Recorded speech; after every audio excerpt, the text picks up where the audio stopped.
What's going on YouTube? It's your boy Dummy Wormy. I'm coming at you with another video, and it's just been a wonderful time for Concord, as it has been seeing ever since its open beta essentially a downturn in general audience appeal. When you come over here, Concord open beta fails to top 2,500 concurrent players in first day, and ever since then they just started seeing a general downturn within the player base, all the way to when it finally released, it released to abysmal appeal. Concord dies out the gate. Release date peak concurrent player count on Steam is 70% less than the game's open beta. And as time went on, we started seeing even more players walk away from this disaster of a game. Concord player reports over 8-minute wait time, as game has lost over 60% of its players already.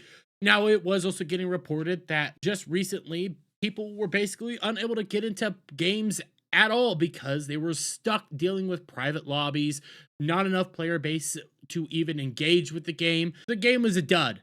Nobody liked it. Everybody was checking out. And when we come over here to SteamDB, as of right now, the player count is basically non-existent, seeing that there's only 48 players.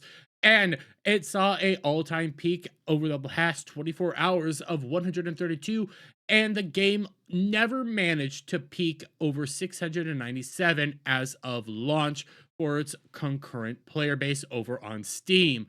This game was horrific. So it's no real shocker to see this get announced. PlayStation pulls the plug on Concord, shuts game down after less than 2 weeks, and offers full refunds. Now, the full refund part is a good part of all this, considering it costs roughly $40 to actually purchase the game itself. But it has been only 2 weeks since launch of this game, and it was such an abysmal failure for live service games, hero shooters, and all these woke activist video games that they decided, you know what, we can't do this anymore. We're pulling the plug. We're not allowing people to play this game. And as of, I believe, the 6th of September, it will no longer be in service and fully be unable to be played. But why don't we take a look in here? In a blog spot, Firewalker Studios game director Ryan Els announced, at this time, we have decided to take the game offline beginning September 6, 2024, and explore options, including those that will better reach our players. He also shared that the company will be offering full refunds.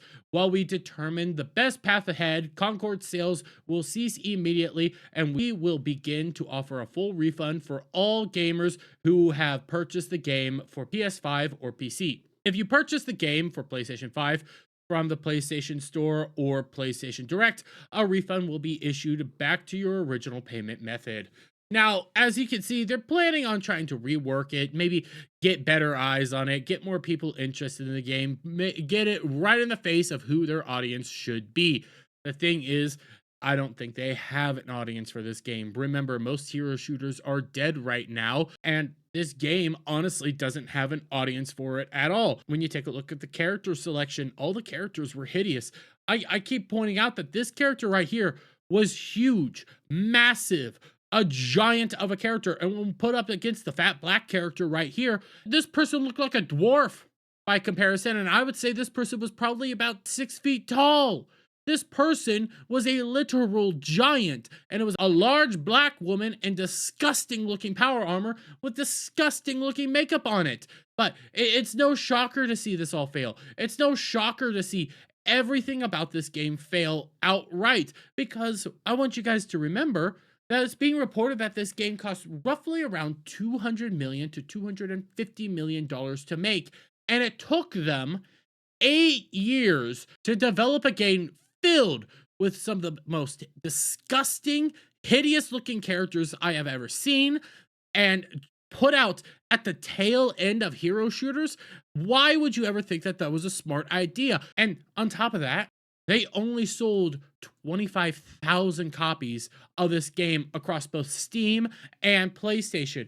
When you take into account the $200 million to $250 million, if we're being generous and saying it only cost around $200 million, that means they still had a grand total of $199 million to actually make back, because they only made $1 million on the game right now. So when you take all this into consideration, when you say that they only made $1 million and they didn't even make any of their money back, it was a complete and total flop. It was a failure out the gate. It's no shocker that they are deciding to pull the plug on this game because they're not getting people interested. They're not getting people actually acknowledging the game and wanting to play the game. But you want to know what makes this game even funnier? You want to know what makes all this just so hilarious at the end of it? This game made history. Musician Mila Jame makes history as first playable black trans woman in major studios video game. It had the first playable black trans woman, and the game failed. That tells you just how funny this all works out to be, because that's what this game was targeted toward, okay? This game was targeted towards a very, very, very niche audience. Roughly, even nicher than the Acolytes audience. This audience barely even scratches the surface. And when your ways of marketing the game is to come out here and say that we have the first playable black trans woman, that's not going to get the needle rolling. That's not going to get people interested in the game. That's actually going to convince people maybe we shouldn't be playing the game. And it took them 8 years to make the game. It took them 8 long, arduous years to make a live service hero shooter filled with some of the most disturbing looking heroes I have ever seen. This was a joke. This was a monumental screw up by Sony and by Firewalker Studio. This will go down as one of the biggest gaming disasters in history, and it's just so funny to watch it all go up in smoke. But I'm gonna leave it there, guys. Let me get you guys' thoughts on all this down in the comments below. If you like this video, please give it a thumbs up, share it up, friends, hit that subscribe button, hit that notification bell for every time I put out a new video live, guys, and I'll see you all on the next one. Bye for now.